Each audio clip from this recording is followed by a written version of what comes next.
임플란트는 상실된 자연치아를 대체하는 대표적인 치료법인데요. 요즘에는 임플란트 종류도 다양해지고 기술도 발전을 거듭하고 있다고 합니다. 자, 그래서 이번에는 치조골 증대를 통해서 임플란트 수술의 완성도를 높여주는 임플란트 지지 보철물을 소개해드리겠습니다. 한 번 손상되면 자연적인 회복이 불가능한 치아. 때문에 평소 치아와 잇몸 관리를 철저히 해야 소중한 치아를 잃지 않을 수 있습니다.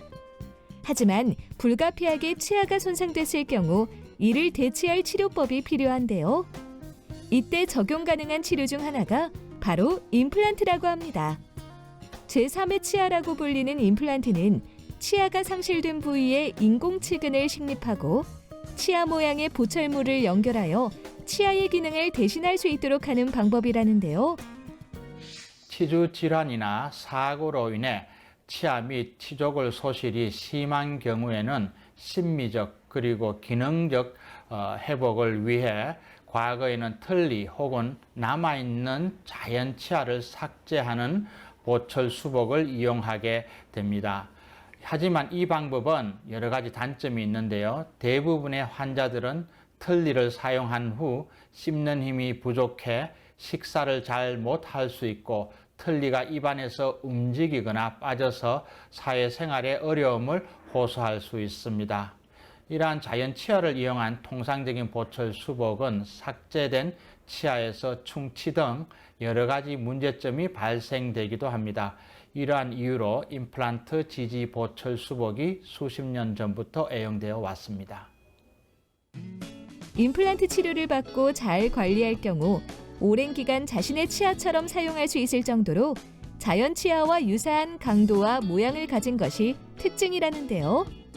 그렇다면 임플란트는 누구나 식립이 가능한 걸까요? 특별한 전신적인 질환이 없는 경우에는 누구나 임플란트 식립이 가능합니다. 임플란트 자체는 상실된 치아를 복원하는 건데 임플란트를 잘 유지하기 위해서는 치조골이 충분히 있어야 합니다. 그래서 치조골의 흡수가 심한 경우에는 일반적인 임플란트 식립이 어려울 수도 있습니다. 이런 경우 임플란트 식립 이전에 흡수된 치조골의 회복이 필요합니다.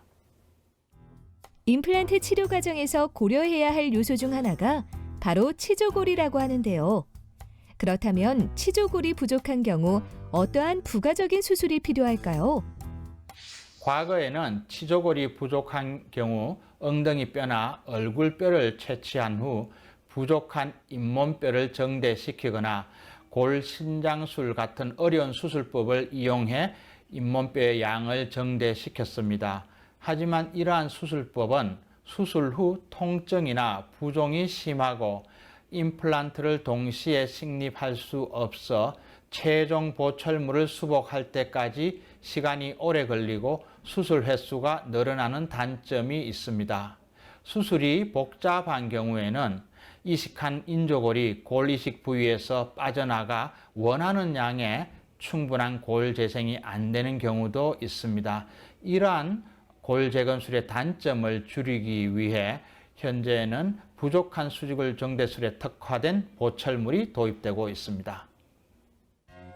부족한 수직골 증대에 특화된 보철물을 이용한 수술법은 흡수가 심한 잇몸뼈의 재생을 간단하게 그리고 빠른 시간 내에 완성할 수 있는 수술법으로 임플란트를 동시에 식립한 후 임플란트 위에 특수하게 원형의 구조물을 올려서 이식된 고리식재가 빠져나가는 것을 막는다는데요.